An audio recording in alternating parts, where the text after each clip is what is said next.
La historia de la dinastía Rothschild, segunda parte.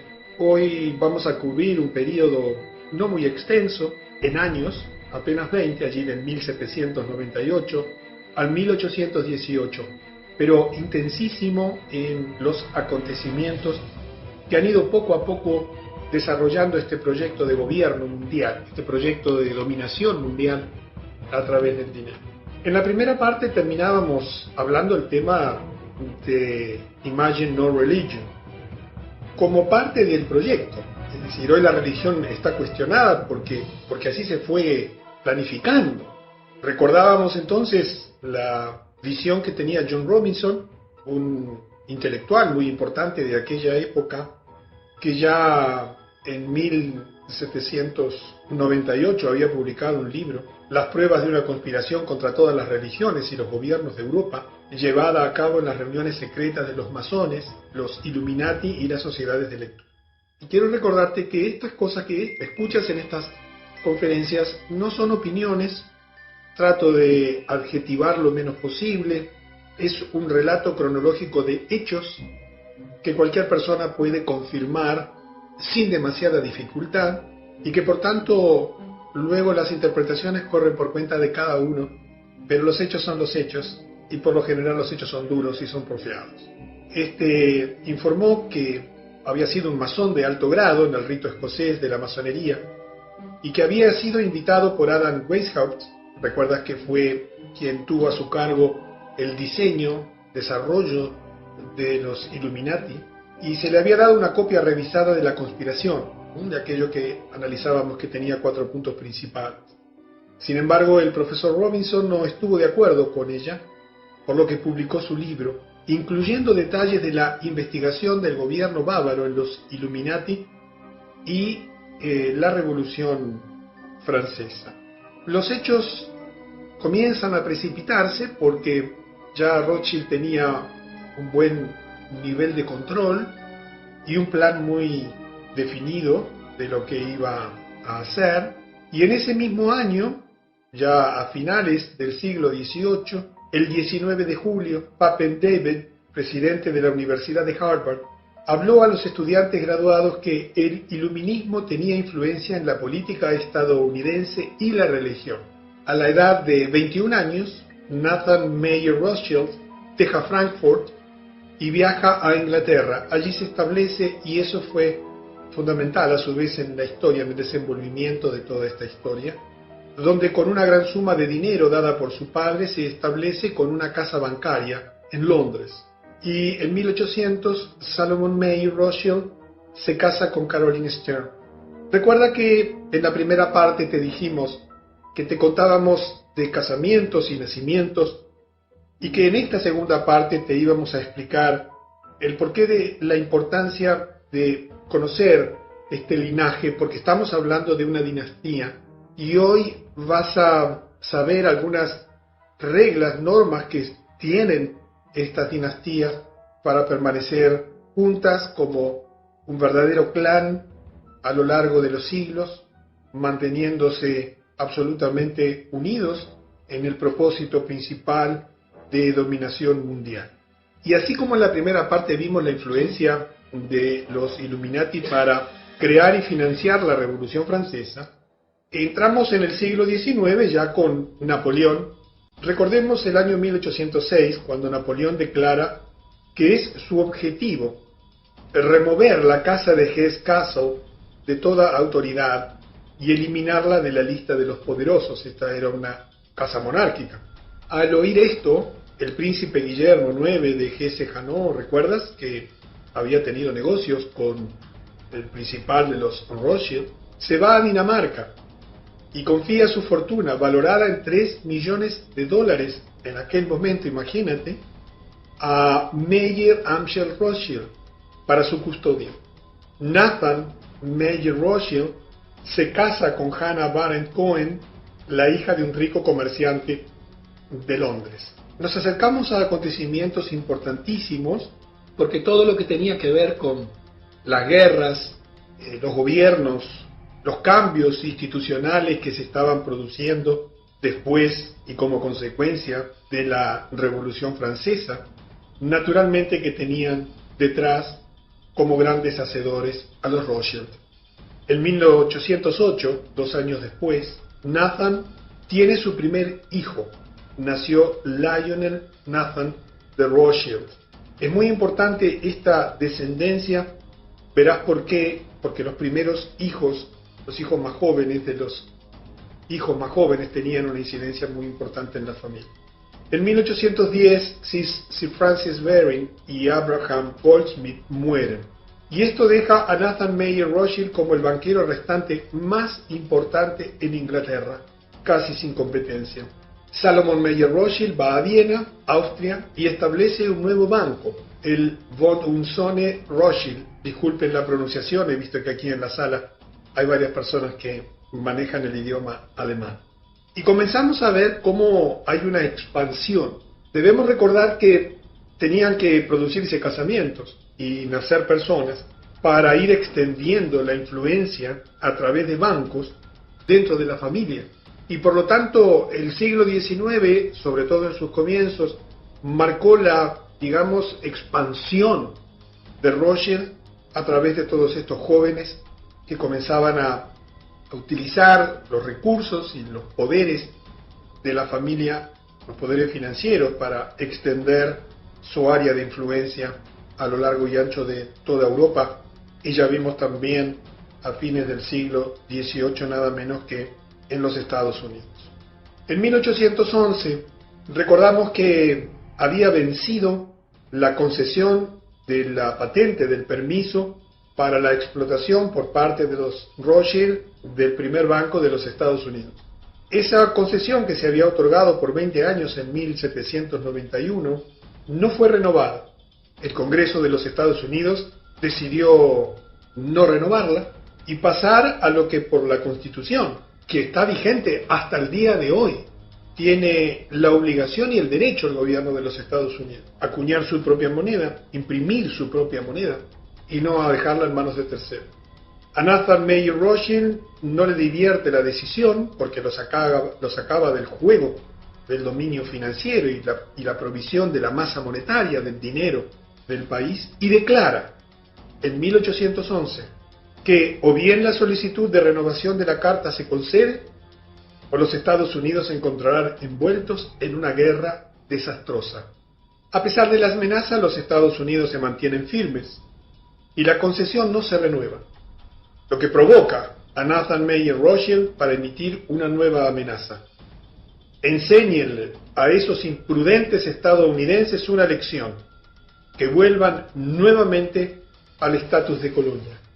Quiero que entiendas el poder de esta gente. Quiero que entiendas que eran capaces ya en aquel tiempo de sobreponerse a los estados, pero no a cualquier estado pequeño, sin poder, sino nada menos que en este caso al propio gobierno de los Estados Unidos. Y esto que ocurría como amenaza en 1811 tuvo su concreción tan solo un año después. La guerra de 1812, respaldado por el dinero del Rothschild y las órdenes de Nathan Mayer Rothschild, Inglaterra declara la guerra a los Estados Unidos. El plan de Rothschild era muy simple. Consistía en cargar a los Estados Unidos con una gran deuda generada en la financiación de la guerra, de modo tal que finalmente tendrían que rendirse a los Rothschild, permitiendo la renovación de la concesión del First Bank of the United States. ¿Recuerdan los propósitos declarados por Weishaupt allá en 1 de mayo del 76? Generar conflictos entre los Goyim, los no judíos, fomentarlos y financiarlos, no solamente entre las personas, entre las asociaciones de estudiantes, entre los empresarios y los empleados, sino también entre los países. Quizás te sorprenda pensar que un financiero, un banquero, podía a través de su poder cumplir una amenaza hecha un año antes, influenciar el gobierno de Inglaterra para que declarase la guerra a los Estados Unidos. Pero ya algo de esto viste cuando hablamos de la Revolución Francesa. Y comienza la guerra. Y la guerra se desarrolla con un propósito claro. Era el propósito de obligar a los Estados Unidos a defenderse, endeudarse porque toda guerra implica severos costos en su financiación, para que luego cuando tuvieran que venir a pedir dinero, tuvieran que concederle peticiones a los Rothschild. Un plan urdido desde hacía mucho tiempo de dominio por detrás de los gobiernos. Y Meyer muere, y aquí viene algo muy importante, porque en su testamento él establece leyes precisas que la familia Rothschild debería seguir a lo largo de la historia. Y aquí vas a entender muchísimo de lo que hoy está ocurriendo y de lo que ha venido ocurriendo a lo largo de estos siglos. Por un lado, todas las posiciones claves en los negocios Rothschild solo deberían estar a cargo de miembros de la familia. Nadie fuera del clan familiar podía estar a cargo de los negocios. Solo los miembros varones de la familia podían participar en el negocio familiar, y esto incluía un sexto hijo bastardo formado en secreto. Es importante saber que Meyer también tenía 5 hijas, así que hoy la expansión de la dinastía Rothschild, sin el nombre Rothschild porque se casaban y tomaban el apellido de su esposo, se ha extendido por todo el mundo, pero esas personas de otras familias también forman parte de la dinastía.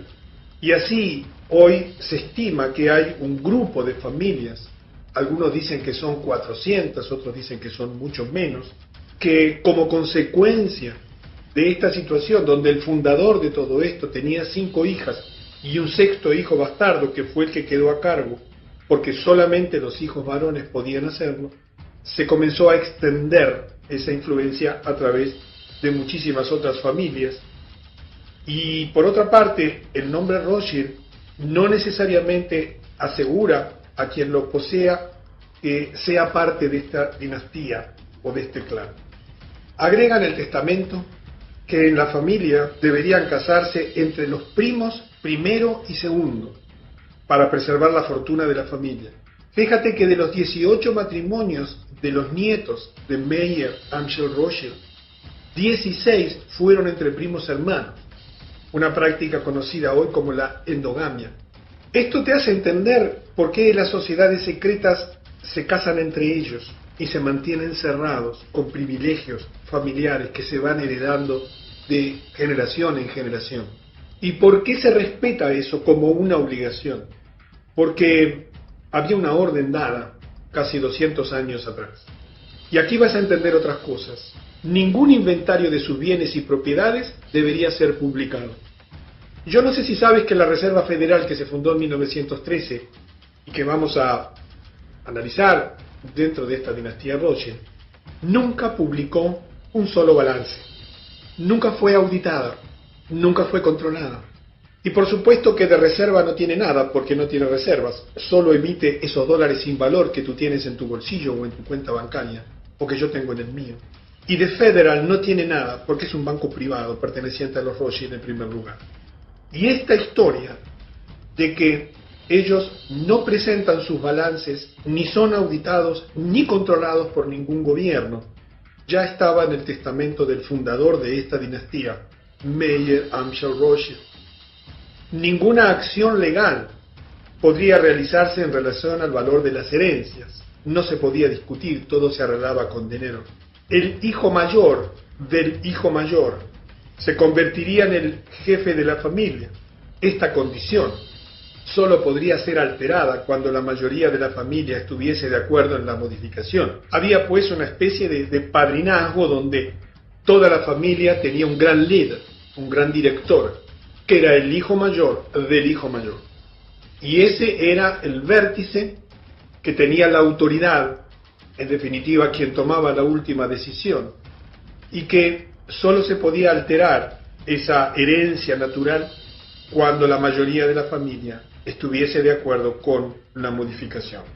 Como ves, había un plan perfectamente armado, hilado, hasta en sus mínimos detalles, que como plan de dominio requería mucha rigidez, condiciones muy estrictas, cumplimientos muy estrictos.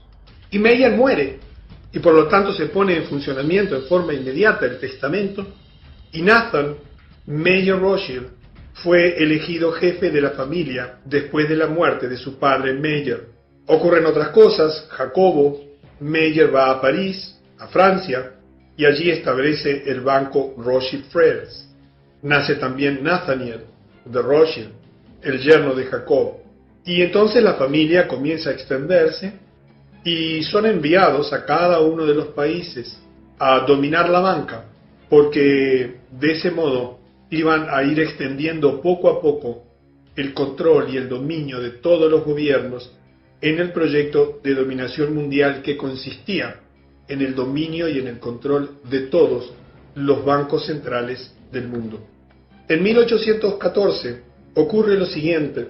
Recuerda que Meyer había recibido un préstamo de $3 millones, un dinero que se le había dado para negociar, que el príncipe Guillermo IX de Hesse-Hanau había confiado a Meyer para su custodia. Y veamos un relato de lo que sucedió según la Enciclopedia Judía, la edición de 1905, el volumen 10, en la página 494, que dice: según la leyenda, este dinero fue escondido en barracas de vino, y escapando a la búsqueda de los soldados de Napoleón, cuando entraron en Frankfurt, fue restaurado intacto en las mismas barricas en 1814, cuando el elegido príncipe Guillermo IX volvió a Alemania. Los hechos reales, dice la enciclopedia, fueron menos románticos y más ajustados a otra realidad. Quiero que adviertas que vamos hilando hechos, los centrales, dentro de un siglo donde ocurrieron muchas cosas, porque en ese siglo XIX es que se decide lo que tú estás viviendo hoy, aquí en el año 2010, con todos sus detalles. Por supuesto que cumpliendo profecías bíblicas milenarias, dentro del proyecto de dominación mundial y de gobierno mundial. Y quizás alguna de estas etapas, o de estas diapositivas, o de esta información puede resultar poco tediosa, poco interesante, pero verás que todo está absolutamente concatenado y hay que entender y conocer los episodios centrales para entender lo que en definitiva vino a ocurrir. Esta última línea, la que dice que en realidad algo se hizo con ese dinero, indica que el dinero nunca fue devuelto por Rothschild al príncipe Guillermo IX. La enciclopedia a continuación declara que Nathan invirtió los $3 millones en oro en la East India Company, a sabiendas de que sería necesaria para la campaña de Wellington, que recuerdas que era el gran opositor a Napoleón. Con ese dinero, y verás lo que ocurre a continuación, Nathan obtuvo no menos de 4 beneficios. Uno, con la venta de acciones o los bonos de Wellington, que compró a 50 centavos de dólar y los vendió a $1. 2, con la venta de oro a Wellington. 3, con compromiso de recompra. Y 4, con la expedición a Portugal. Vamos a ver uno de esos puntos para encontrar un hecho extraordinario en la historia de la humanidad, y es el control absoluto de Rothschild sobre Inglaterra y su banco central. Del mismo modo que urdía el control absoluto del Banco Central, que ya lo tenía de Estados Unidos y que lo había perdido políticamente y que lo recuperaría como consecuencia de la guerra Inglaterra-Estados Unidos, también verás aquí una historia increíble, extraordinaria, de cómo llegó al control total de Inglaterra. En 1815, los 5 hermanos Rothschild trabajaron para suministrar oro al ejército de Wellington a través de Nathan, que recuerda se había ido a vivir a Inglaterra. Pero a su vez también financiaban al ejército de Napoleón a través de Jacob, que se había ido a Francia y había creado el Rothschild Frères, ¿recuerdas? Comenzando así su política de financiar ambos bandos en las guerras. No lo habían hecho en la Revolución Francesa porque allí ellos querían eliminar a la monarquía para detentar el control total y eliminar también a la Iglesia Católica como dominador de los sistemas financieros. Veremos en la próxima conferencia cómo también llegan a controlar totalmente las finanzas de la Iglesia Católica. Los Rothschild amaban las guerras. ¿Por qué? Porque son generadoras masivas de préstamos libres de riesgo. Esto se debe a que están garantizados por el gobierno de un país y por lo tanto por los esfuerzos de la población de ese país, no importando si el país pierde la guerra, porque los préstamos se dan con la garantía de que el vencedor honrará las deudas de los vencidos. Fíjate la perversidad de esta intención.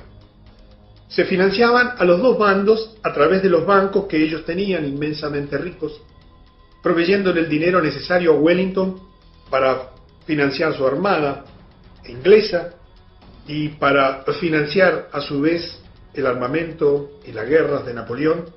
Y en esa financiación se ponía como condición que los préstamos estaban garantizados por los bienes de la nación, por los impuestos de la nación, por el trabajo de la gente, sin importar quién perdía, porque la garantía sobre quien perdía, que quedaba destrozado y sin recursos, la otorgaba el ganador.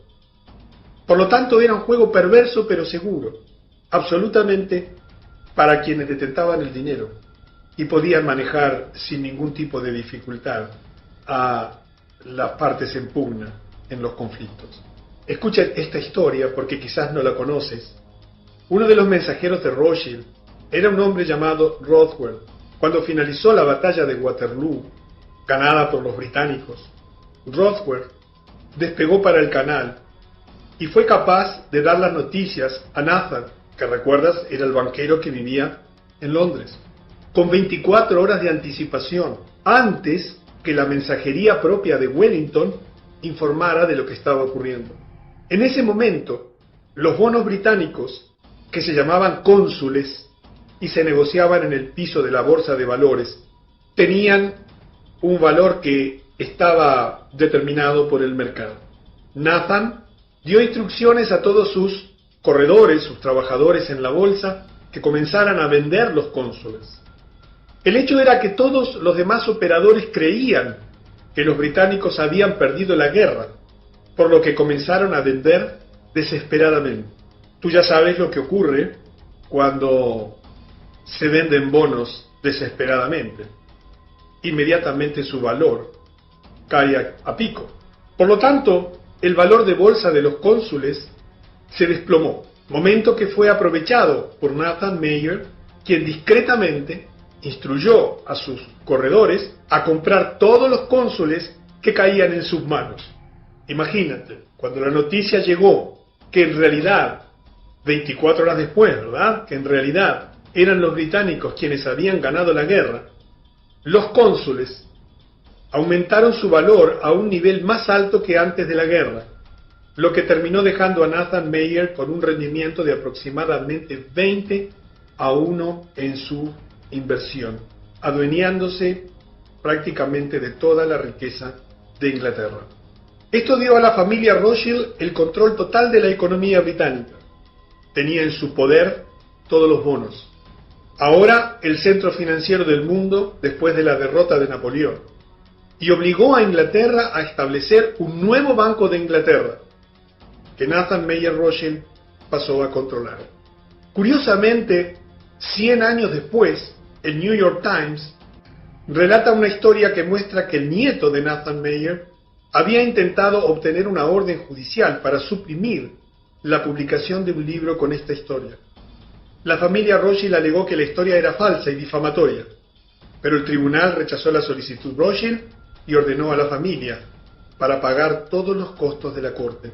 Con una maniobra tipo militar, porque había mucho escondido en todo lo que ocurría, la familia Rothschild se quedó con el control de toda la situación, de todas las finanzas de Inglaterra y el dominio del Banco Central de Inglaterra.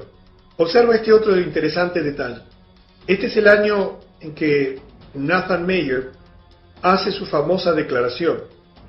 Él dijo: no importa qué marioneta se corone sobre el trono de Inglaterra, el imperio en donde no se pone el sol, el hombre que controle el suministro del dinero en Gran Bretaña controla el imperio británico y yo controlo el suministro de la moneda inglesa.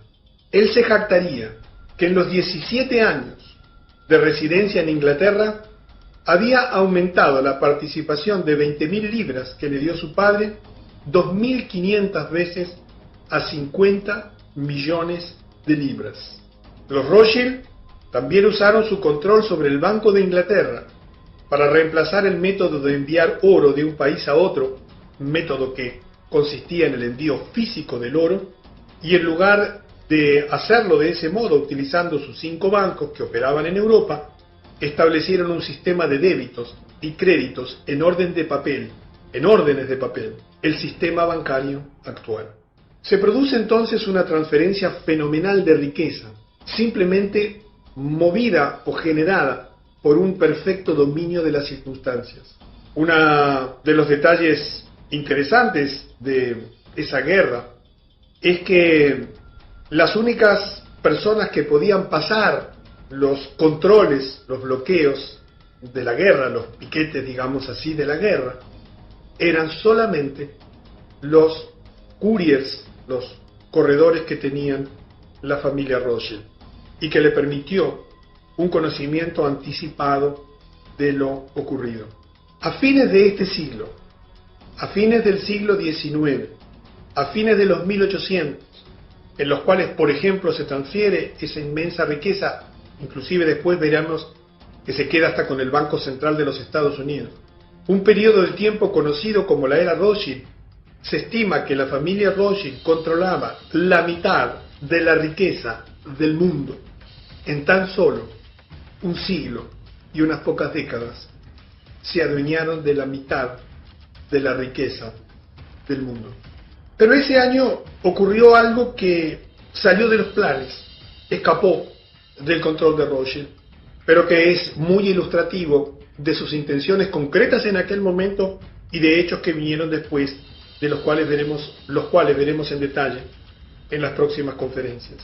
Algo en lo que a los Rothschild no les fue bien en ese año fue el Congreso de Viena, que había comenzado en septiembre de 1814 y que concluyó en junio del año 1815.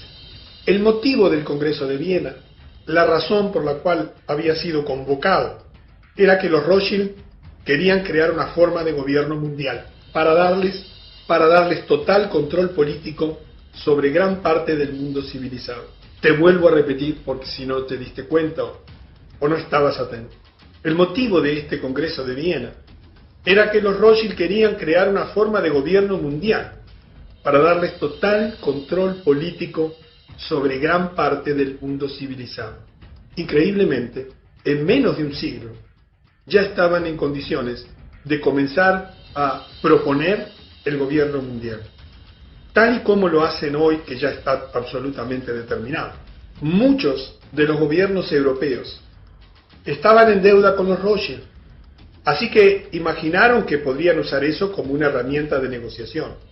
Sin embargo, el zar Alejandro I de Rusia, que no había sucumbido a un banco Rothschild central, no estaba de acuerdo con el plan. De modo que el plan Rothschild de gobierno mundial fracasó en esa oportunidad. Y allí los Rothschild aprendieron una lección. El control del gobierno mundial solo podía darse con el control de todos los bancos centrales del mundo. Y esa oposición que tuvo en el zar Alejandro I de Rusia, implicó para la familia del zar en generaciones futuras algo terrible. Enfurecido por eso, Nathan Mayer juró que algún día él o sus descendientes destruirían toda la familia del zar Alejandro I y descendientes. Por desgracia fue fiel a su palabra, y 102 años más tarde, los Rothschild después de haber fundado el movimiento bolchevique, cumplieron su promesa. Y si conoces algo de historia sabrás que toda la familia del zar fue vilmente asesinada. Curiosamente, el fanático defensor del gobierno mundial Henry Kissinger hizo su tesis doctoral sobre el Congreso de Viena de 1815. ¿Comprendes cómo se van hilando los hechos? ¿Comprendes que nada de lo que vino a ocurrir a lo largo de la historia era casualidad, sino que tenía que ver todo con este proyecto diabólico y perverso del gobierno mundial. En 1816, el gobierno estadounidense aprueba la ley que permitía otro banco central, también dominado por los Rothschild, dándoles nuevamente el control de la oferta monetaria de los Estados Unidos. Se llamó Segundo Banco de los Estados Unidos, Second Bank of the United States. Recuerda que teníamos un primer banco central que se le había cancelado la concesión en 1811. Y se le da una nueva concesión por 20 años, hasta 1836. La guerra de Inglaterra contra América terminó con la muerte de miles de soldados británicos y estadounidenses y con los Rothschild obteniendo nuevamente su banco. Aquí tienes una imagen de la casa central del segundo banco de los Estados Unidos en Filadelfia. En la medida que avancemos en las conferencias, los hechos se irán concatenando, armando, y poco a poco comprenderás los mecanismos de acción, la manera en que se ha ido desarrollando el plan, para ayudarte a comprender con más exactitud qué es lo que está ocurriendo y cómo seguirán desenvolviéndose los hechos. En 1818, 2 años después, a raíz de la masiva orden de obtener préstamos franceses, dada en 1817, con el fin de ayudar a la reconstrucción después de la desastrosa derrota en Waterloo, los agentes de Rothschild compraron grandes cantidades de bonos del gobierno francés, provocando el incremento de su valor. El 5 de noviembre se deshicieron del lote de bonos en el mercado libre, lo que provocó la caída de su valor en picada, entrando Francia en un pánico financiero. ¿Te suena a Wall Street? ¿A George Soros? En tiempos modernos. Los Rothschild, a continuación, intervinieron para tomar el control de la oferta monetaria francesa, salvando al gobierno francés y su economía, a cambio de el control financiero. Ese fue el mismo año en que los Rothschild fueron capaces de otorgar préstamos al gobierno prusiano por un monto de 5 millones de libras. Ya habían caído los Estados Unidos, Inglaterra, Francia, y tenía a una enorme cantidad de gobiernos europeos totalmente endeudados y dependientes. Era solo una cuestión de tiempo continuar trabajando por su proyecto. Y así entonces hemos llegado a cubrir estos 20 años, en los cuales nos damos cuenta el mecanismo de acción. Nos damos cuenta que había un clan, una dinastía cerrada, con normas internas, con la prohibición absoluta de publicar lo que hacían, aún sus estados patrimoniales, con un control total de los gobiernos a través del dominio de la emisión del dinero, a la cual llegaban por medio de endeudarlos, en algunos casos financiando guerras, destrozándoles las economías, obligándoles a pedir préstamos, para luego urdir una maniobra de manejo de la economía a través de los papeles de deuda del gobierno, vendiéndolos, haciéndolos caer para dentro del pánico financiero aparecer como salvadores y decir, yo te recupero ese valor, pero yo soy quien controlo la emisión de la moneda. Y este proceder se ha ido extendiendo de maneras cada vez más sofisticadas. El gobierno central de tu país emite moneda de tu país, pero esa moneda está totalmente atada al valor del dólar, al valor de lo que definen en la Reserva Federal, institución que, te reitero, nunca presentó un balance y nunca fue auditado, que no le informa ni siquiera al Congreso de los Estados Unidos sobre sus acciones, y que simplemente es una imprenta de emitir dinero, sin ningún valor y respaldo, absolutamente ninguno. Espero que, al ya tener unos 70 años de historia, entiendas un poquito más este mecanismo, para que cuando lleguemos a nuestro tiempo, bueno, todo el panorama te haya resultado suficientemente esclarecedor. En la próxima conferencia vamos a ver cómo este poder se extiende, financiando guerras y continuando con ese proyecto de gobierno mundial que en 1815 fracasó en el Congreso de Viena, pero que no fracasó en las intenciones. porque continuó adelante, tejiéndose poco a poco, de una manera sostenida, sistemática, organizada, con un grupo de familias ahora totalmente unidas en